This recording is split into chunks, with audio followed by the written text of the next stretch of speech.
Et puis effectivement, après la météo, c'est l'heure du bulletin d'information, 6h42.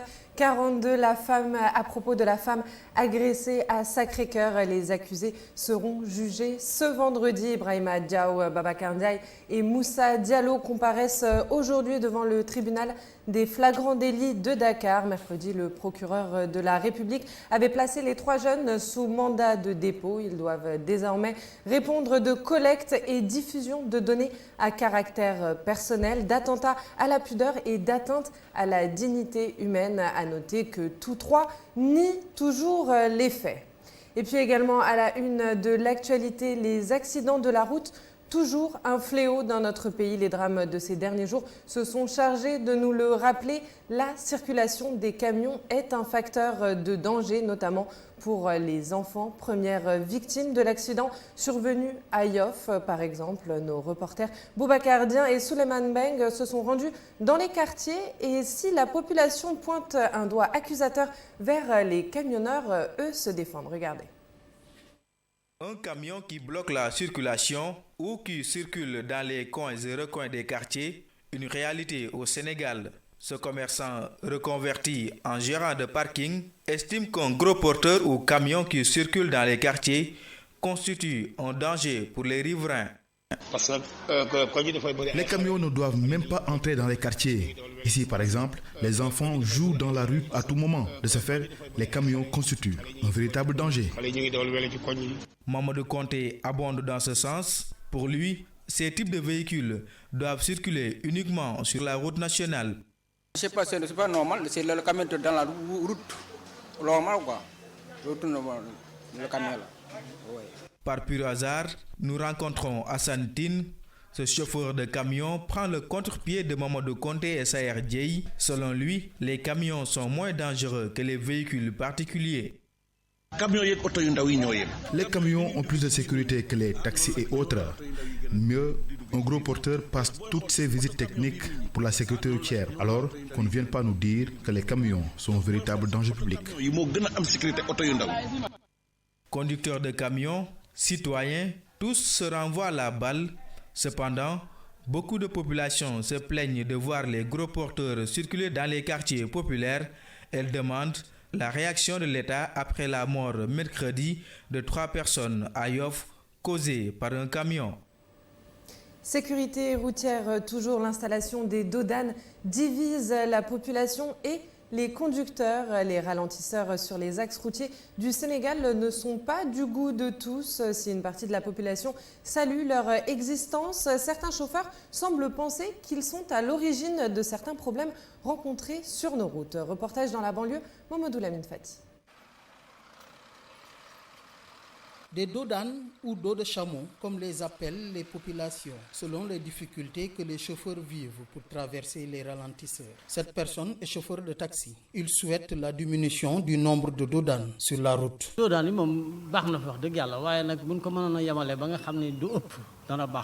C'est vraiment quelque chose de bien, mais s'il pouvait diminuer le nombre de dodanes, ce serait vraiment quelque chose de bien. Parce qu'il y a certains, tu peux traverser sans problème, mais pour certains, vous n'arrivez même pas à distinguer s'il y a un dodane ou pas. Donc surtout la nuit, le chauffeur n'arrive pas à distinguer les nombres de dodanes. Donc il n'y a pas de panneau de signalisation pour cela.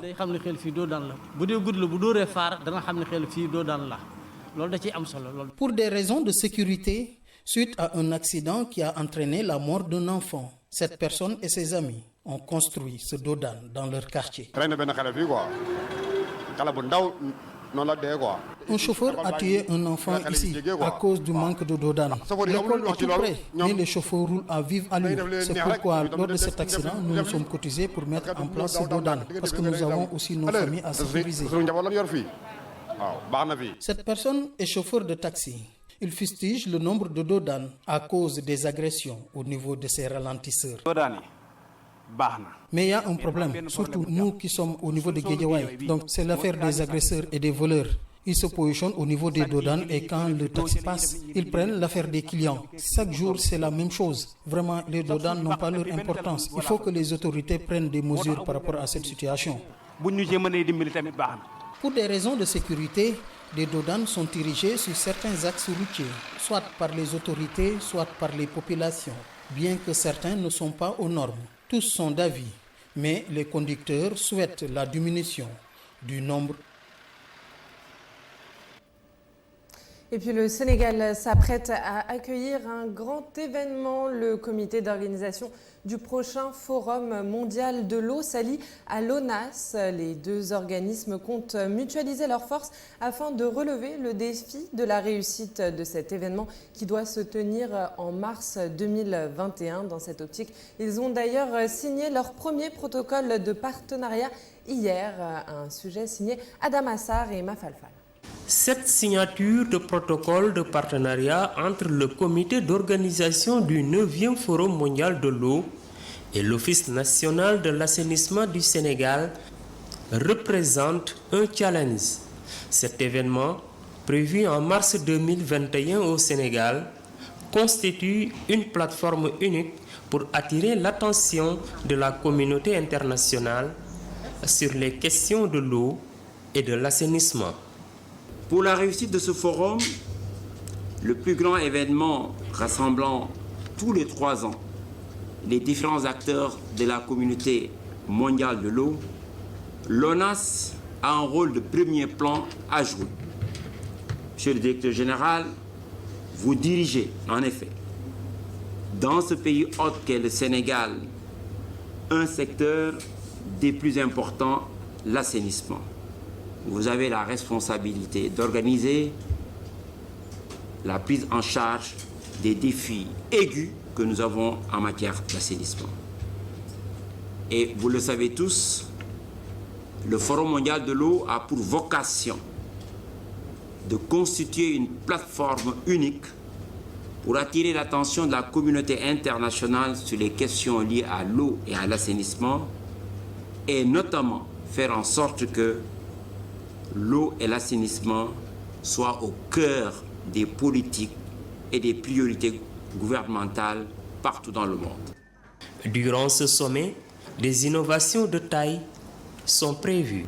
C'est ainsi aussi que, pour la première fois, un espace sera spécialement dédié à l'assainissement à travers ce que nous avons déjà dénommé le village de l'assainissement. Un village de l'assainissement qui sera mis en place grâce notamment à votre soutien, mais grâce aussi au concours et à l'appui de la Fondation Bill et Melinda Gates. Une occasion pour l'Office national de l'assainissement du Sénégal, ONAS, de présenter à la face du monde ses grands projets. L'ONAS a fait de l'assainissement autonome un levier prioritaire pour améliorer significativement le taux d'accès. Avec des projets majeurs, comme le projet de dépollution de la Pédane, comme également le projet d'extension de la capacité d'épuration de la station d'épuration de Cambérène. Ces projets, l'un dans l'autre, permettront de mettre le Sénégal sur la carte du monde. Et c'est ce qui est attendu par tous ceux qui viendront nous voir. Dakar 2021, c'est une occasion unique pour le continent africain de mettre en évidence les défis criards de l'assainissement. C'est également une occasion unique de repenser le cycle de l'eau. À retenir que ce 9e Forum mondial de l'eau a 4 priorités: sécurité de l'eau et de l'assainissement, eau pour le développement rural, coopération, outils et moyens.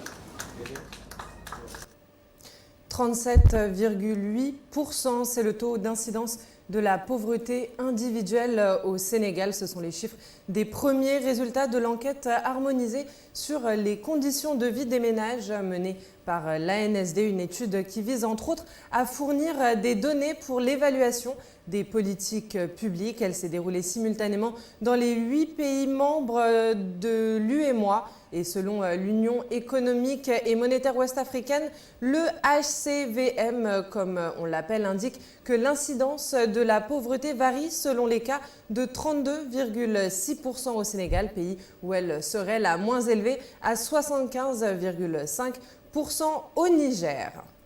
Et puis une triste information pour clore ce bulletin d'information. Jean-Pierre Leur sera finalement mis en terre ce vendredi matin. Le comédien et metteur en scène sénégalais décédé mardi à Dakar à l'âge de 78 ans doit être inhumé au cimetière musulman de Yoff juste après la levée du corps qui est prévue, elle, pour 10 heures dans le quartier Ouest Foire de Dakar. Jean-Pierre Leur faisait partie, on le rappelle, des diplômés de l'école des Beaux-Arts de la capitale. Il avait été recruté pour la première fois en tant que comédien par le théâtre Daniel Sorano en 1868 avant de prendre la direction de la troupe 3 ans plus tard et le service de production en 1979. Il a également été récompensé, on le salue, du Grand Prix du chef de l'État pour les arts et les lettres en 1995. Il sera donc mis en terre ce matin à Yoff, Boubacar. Merci beaucoup, Kessendour. Merci à la partie info. Continue encore, mais surtout cette fois-ci avec la presse. Et ce sera bien sûr l'affaire de Papa Lunsar. Bonjour, Papa.